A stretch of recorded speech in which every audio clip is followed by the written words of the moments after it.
Wow, would you realize I just did my whole spiel for like 10 minutes and never hit that go live button? Oh, geez. Okay, here's a button we can press.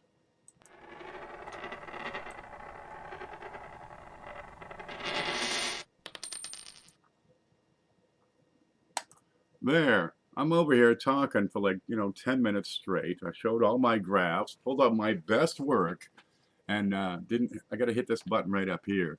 Where's the screen? There, it's right up here. It says go live. Well, if I'm not live, it says go live. If I am live, it says end stream. Well, there, I just clicked it. So now I got to start over. There, I had some good practice in. Boy, do I feel like a dork, huh? All right. Well, we were talking about coins earlier tonight. It's a thing. It's a coin channel, but we got some current events that I thought we'd talk about. I had a show uh, 5 days ago. We discussed this virus that's coming around, and I thought we'd do a 5 day update and see where we are and see what the difference is. So I had all these graphs ready. It was fun. It was great. Now I got to set up my thing all over again. All right. Okay, where's this button? I need this button. No. Is that the button I want? Wait for it. I got to get some buttons going. There. Okay, we got that button. Yep. All right. Let's get to the screen. And what is it? I got two sources of data that I've been using. One is, what is this? COVID-19 info.live. And it tells you who's sick, where they're sick, what country they're in, right? And all kinds of countries. It's getting all over the place. It's getting into these nations with weaker medical systems. India, some parts do okay, some don't. What's this one? I can't read it. Wait a minute. Wait a minute. Yeah, what's this one? Like Nigeria. Fortunately, only one case, but you got some heavily populated areas in Africa and Southeast Asia that don't have the medical care systems in place. And poor nations, what happens if it gets a toehold in there? It's going to go up like wildfire. Okay, the other site I use, stop moving, is Johns Hopkins. Here it is. And let's see, where's the world? Where is it? Well, I had it. Okay, right now we got 800,000 across the world. Let me reload the page. I think that's the best way to do it. We broke 100,000 across the world with this thing, and they got a great map. Shows the centers, and I'm in the U.S. I'm down here in Florida, and we got a few over the west. We got some down, some down south. There's bunches of them up in the New England area, New York, out west, right? California, Oregon, Washington. It's breaking out all over the place, and you got all these little dots. It's coming out like the pox. Denver. What's going on there? 4 cases around Denver. This ain't looking good. Right now in the U.S., here we go. We got 433 cases. 4 days ago, no, excuse me, 5 days ago, it was less than 100. It was 89 when I did the last show about this. Okay, so it comes down to doubling time. How long does it take to double the number of cases? Because we got what's called exponential growth going on with that. And it starts out slow, but then it just takes off. It looks like a hockey puck. Okay. Oh, listen. What? Okay. I'm at the bottom. Here we go. Now, here you got the purple line is how many confirmed cases you have. In China, they've had the bulk of the cases. They had them under control, so it kind of held that line down.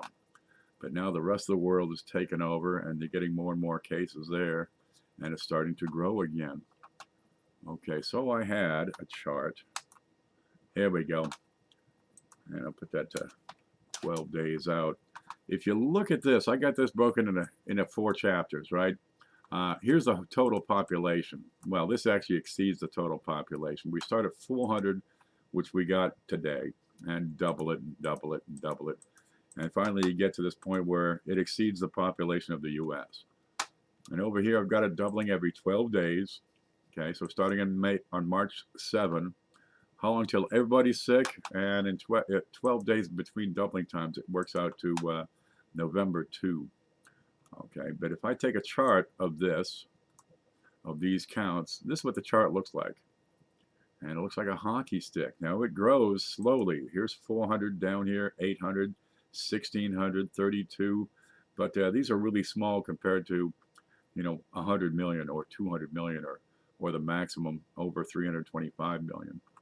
And this is what exponential growth looks like. And once you start in on exponential growth, it goes through the roof real quick.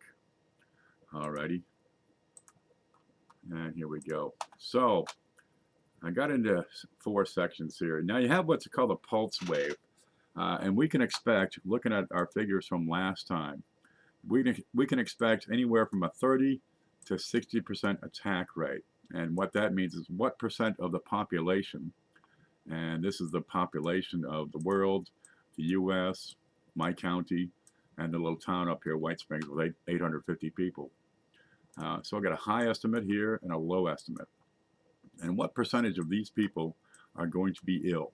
Well, here I got 30%, and for the high estimate, I've got 60%. And I've seen estimates as high as 80%, which is, that's bad news.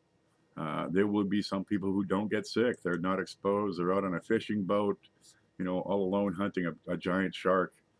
We won't see them for a while. Okay, but U.S. population 325 million. If you get 30% attack rate, you're looking at 100 million cases. Now, they're not all going to get sick at once. It's going to be a surge, right? It'll start up slow and grow. And you figure if you get 30% of the people are infected, 100 million, that pulse wave starts when you get to the first 30% of the peak. That's how you measure the duration of a pulse. So I've got 32% because, well, that works out right. As the projected peak, right? 8% is where the peak starts to really take off, and I got 1% as the base. Well, that's going to be 3.2 million people infected.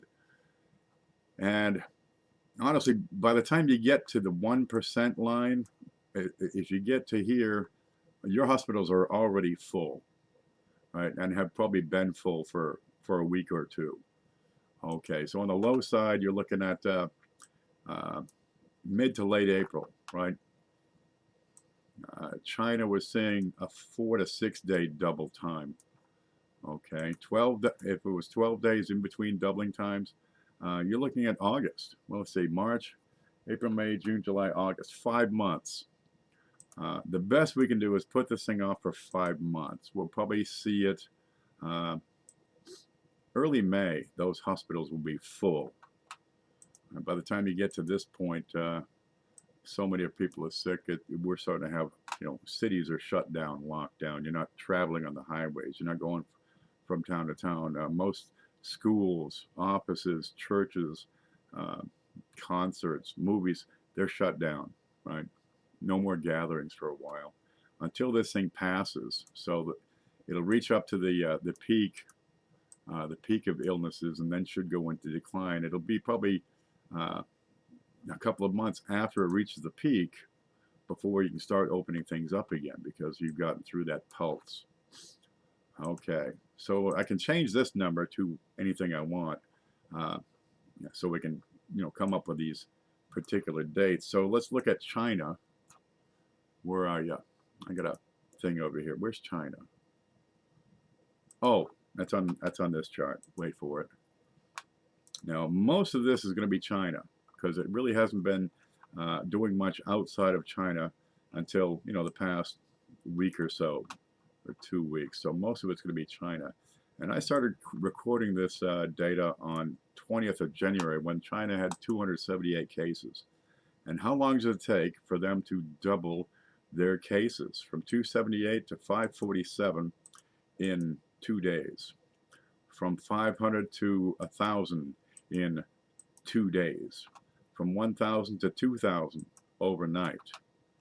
And that was probably, they started more testing. From 2,000 to 4,000 in 2 days. I can probably make this bigger for you. let's see, bigger. There you go. So from 4,000 to 8,000, 2.5 days, 3 days. Now at this point, they're starting to really lock down things. No more mass functions. They're stopping the trains, the planes. Okay, from 9,000 to 18, 1, 2, 3, maybe 4 days. From 20 to 40, now we're starting to see some effect. 1, 2, 3, 4, 5, 6 days. Well, that's a whole lot better than 2 days or open night. But at this point, you got 40,000 people are sick. To get to 80, 1, 2, 3, 4, 5, 6, 7, 8, 9, 10, 11, 12, 13, 14, 15 days. That quarantining and isolating entire cities works. And that bought them 2 weeks.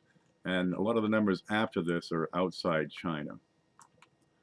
Okay, so I took and graphed the data here, right? If you graph this, you get this curve where you have a slow start and then you get this hockey stick, right? And let's see, where are you? Click, click, there you go. So there's 400, 800, 16, 32, 64. Give me a click here. Hold on, I don't know how to use this stuff. Click it. All right, but these are really small numbers compared to the potential 100 million sick. You know, this is 4,000. But once you get to a certain point, it really starts to take off. Yep. So this isn't really right. China, they're right now, if they're pushing 12 days, that's great. But for a while, 5 to 6 days was their average, which puts it, if the United States follows that pattern, mid-May to late May. So the hospitals are full up in early May. So let's look at the actual graph of what's going on in the US. And it was here, I swear it. Okay, here's the Americas, and we're going to take a look down here. Yeah, it includes the South Americas, but most of the cases are still the US and Canada. Ecuador, Brazil, that's 26 out of 400 and what? Out of 557 cases. So most of these cases are in the US. And what do you see here? You see a hockey puck. So how fast are we growing right now? What's our current doubling time? Well, when I did the video 5 days ago, oh, I lost it.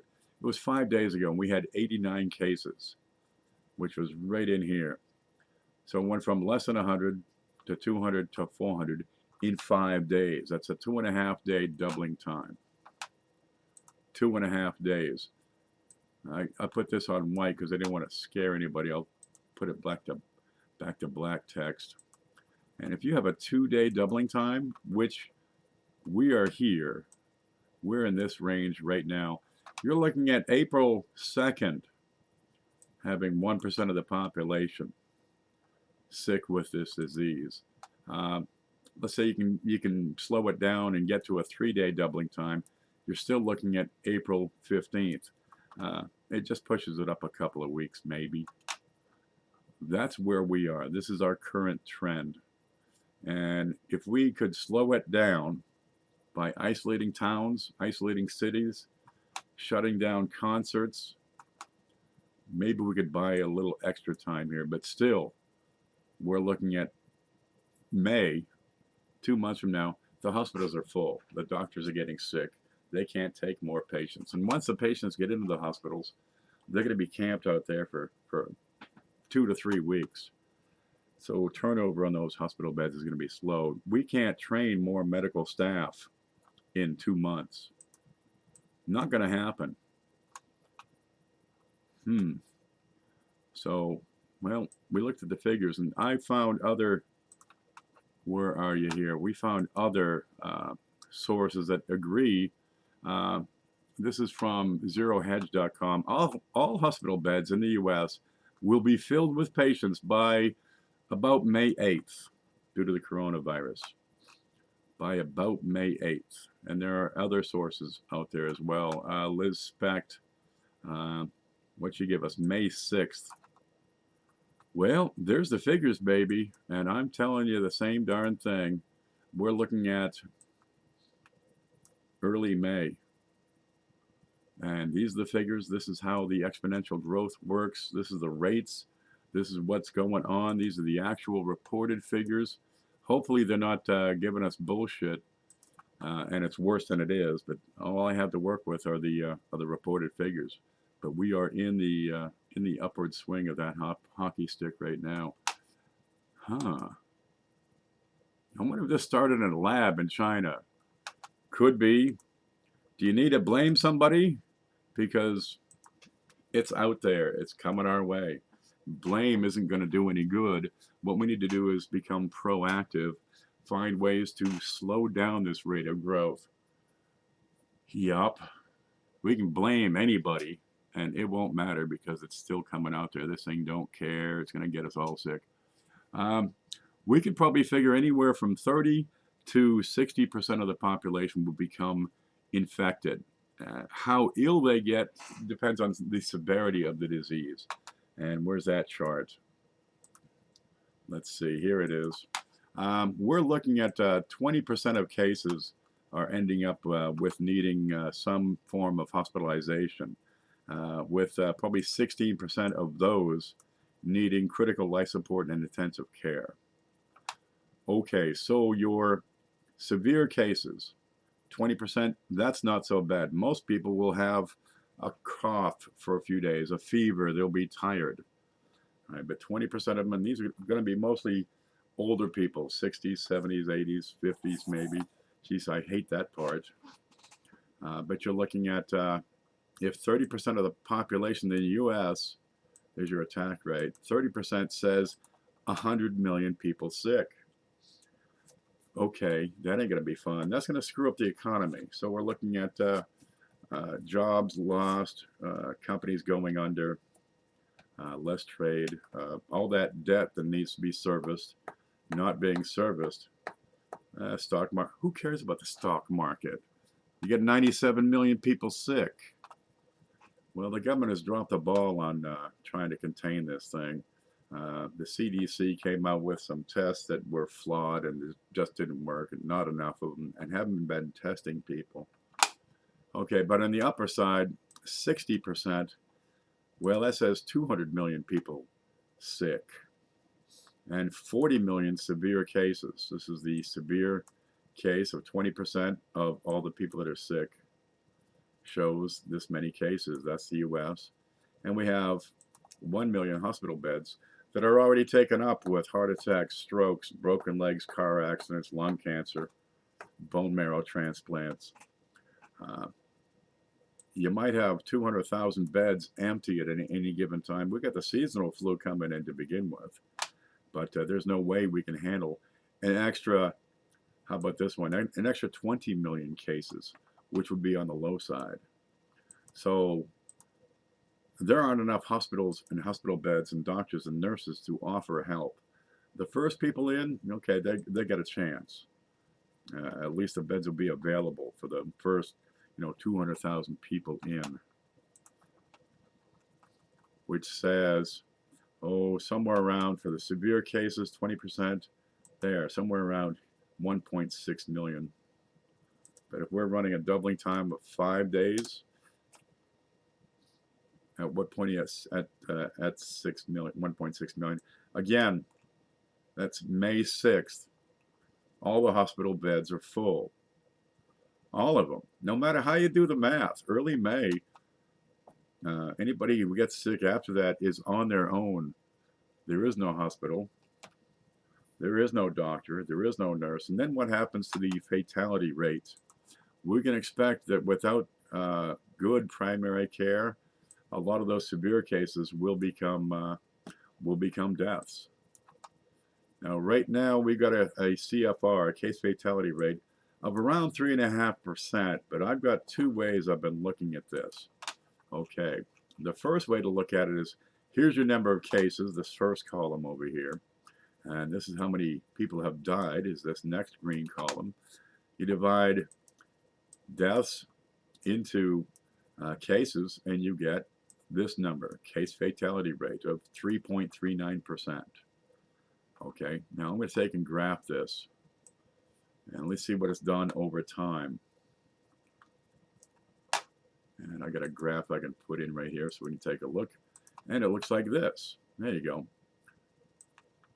So for the past couple of months, if I can, come on, make it bigger.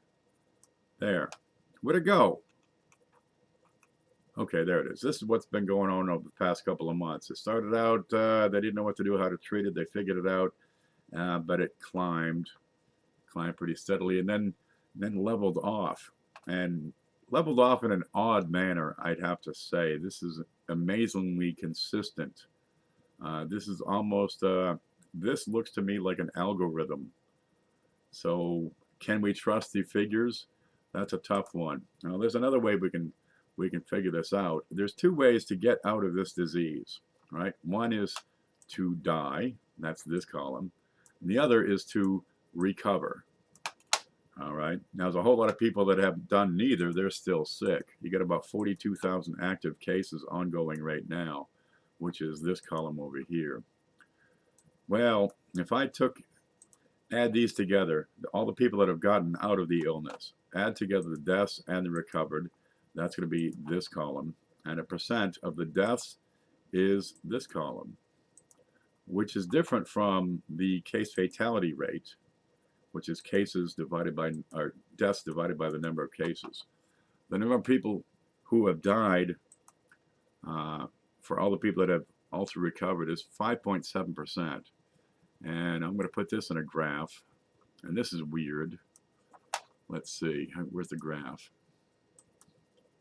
There we go. So there's our graph. And it starts out really high because I don't know how to handle it. And at the beginning, where'd it go? Let me do that again. There. I'm not going to stretch this graph out this time. That's really screwing the pooch. There you go. So at the beginning, nobody's recovered yet. Some people have died, but they're not recovering for 2 to 3 weeks. Okay, they die in a week to 10 days. So you started out with a pretty high rate, but it's been coming down, and it seems to be leveling off. Now, these past week and a half, 2 weeks, it's been going from 9% to 7 to 6, 5, 5.8, 5.7. So somewhere in between these two figures of 3.4%, which is the case fatality, and the 5.7% death ratio, death to recovery ratio, that's going to be your final total of how many people die from this. So 3.3 to 5.7. And over here on the low side, I use 3.5. On the high side, I use 4.5 because it's still dropping. Okay, this number is still dropping. It's dropping slower, but it's still coming down. Well, if you've got a case fatality rate of 4.5%, that's huge, dude. That's huge. You're looking at 8 million Americans dying from this, with a 30% attack rate, 20% severity, 4.5% case fatality based on the recovery rates. But you still have a survival rate of 97%. So it's not going to kill everybody. That's the good news. On the low side, most people will survive. 99% of the people are going to survive. We'll do the same thing they've been doing for centuries. We'll get sick, we'll suffer, we'll persevere, and then we'll carry on. But we're going to lose some here and there. Hopefully not 8 million. That would be pretty ghastly. But an extra 3 million deaths. Well, we lose 3 million deaths. We lose 3 million people a year anyway, just through natural causes. 1% of the population is 3.25 million people. So we're looking at double the death rate, perhaps. Well, for the elderly, a lot of them would have died this year anyway. I wouldn't call it doing them a favor, getting them sick and dying. Just let them die quietly in their beds, surrounded by loved ones. We'll get through it, and it'll suck for sure, and we will carry on. Now, one last thing I went to look at is the current, there we go. I don't know if I've been talking, so I forget if I've seen this, but this is the rate of growth in the U.S. We are already in the hockey puck stage, the hockey stick. It is already showing exponential growth. We've got a doubling time right now showing of 2.5 days. Hopefully we can slow it down to 4 or 5 days or even a week in between doubling times. But there's your window. April, you have March and April to get your things in order. You know, get some food in the house to get you through for 3 months of confinement. After that, you should be good. But, well, the way China's doing it, they let people out twice a week to go to the market and get supplies. There it is. I just put that out for you to have a look. But if we're looking at a 4 to 5 day doubling time, maybe 6 day, yeah, April, May, this is when it comes and sweeps us away. May and June, we're in the peak of it. Perhaps June, July, we should be in decline. So May, June, July. It's going to be an interesting summer. I don't know what words would be used to describe such an event. It happens so darn rarely. Let's catch up on chat. No problem. It's late, Ken. It happens. Yeah, I wonder if this started in a lab. Oh, yeah, we saw that. Do we know if there is medication for this? It takes about a year to come up with a vaccine. We have 2 months. Had we acted earlier, we might have bought a couple more months. The whole idea is to stop the spread of the disease so we don't overwhelm the hospitals as much, as hard, or as quickly. We need to buy the hospitals time so they can keep more people alive. And we need to slow the thing down as much as possible to hopefully buy time to develop and then produce. You know, you got to develop the vaccine, you got to test it and see if it works, and then you got to ramp up production. And this takes a year. We see it every single year with the annual seasonal flu. There's no shortcuts to this method. This is what it takes. Maybe you could shave a month off of it. I'm glad I'm a hermit. Oh, that reminds me. Let's see. Where's the screen? If we can see. Here we go. This is my east side. Look at that. We got about 4 acres here. A beautiful arable land. Nice and wide open. Lots of sun. Seasonably warm starting any day now because this is Florida in summer. I'm over here on the left side. There's space here for someone's camper, and we can plug them into a 15 amp circuit, which would give them heat, air conditioning, probably run a refrigerator, and we can also supply potable water. And well, the septic is an issue. We can put in a septic clean out, so you'd be able to pump out your septic tank, and that would work. And gosh, there's all kinds of room here if you'd like to set up a Connex. Just see me for fees and prices, and we'll go from there. We have a population in the town of 850 people. Where's the map? Here we go. Here's the map. Sunny Florida. We're in North Florida, which is well away from the hurricane zones. It's about as far inland as you can get without actually leaving Florida. By the time any hurricanes get to this area, they've blown them out. We'll get 40-mile-an-hour winds on large storms. But there it is. Great spot. You're about 10 miles from the nearest exit ramps on either of the highways that come by. We can go on in, take a look at the town. There we go. Look at this. This is where we are. We have the Osceola National Forest. There's nothing in here but trees and deer and turtles and mosquitoes. The nearest town of 1 million people or more is Jacksonville, which is about an hour and a half travel away. We got nothing north of me for a couple of miles. Here you go. This is Gar Pond. When we get a lot of rain, this will fill up with water. And you can go all the way back to the Swanee River somewhere here. Where the hell's the Swanee River? Okay, there's Kelly's. This is 2 miles away to Kelly's RV park. There's a Swanee River. And if we get a flood, then it might come up the mile to the house. There's a couple of neighbors over here. Nothing across the street. I got a neighbor here. One over there. 2 over here. I think this guy, I never see these folks. They're never there. One way back there in the woods. Not much back here. This is a different road system that comes into these houses. It comes from over here. There's nothing up Gar Pond Road. I mean, nothing there. It's dirt. It's mud. It's mosquitoes. Crocodiles. Alligators. Witch doctors. Headhunters. Wow, what a great place to get away. Now, if you're able to sustain yourself for a year, there's an option for you. Okay, let's get back to the chat. I think we looked at that enough. There it is. How much a month? Up front, baby. 10 grand. What happened? I hit the wrong button.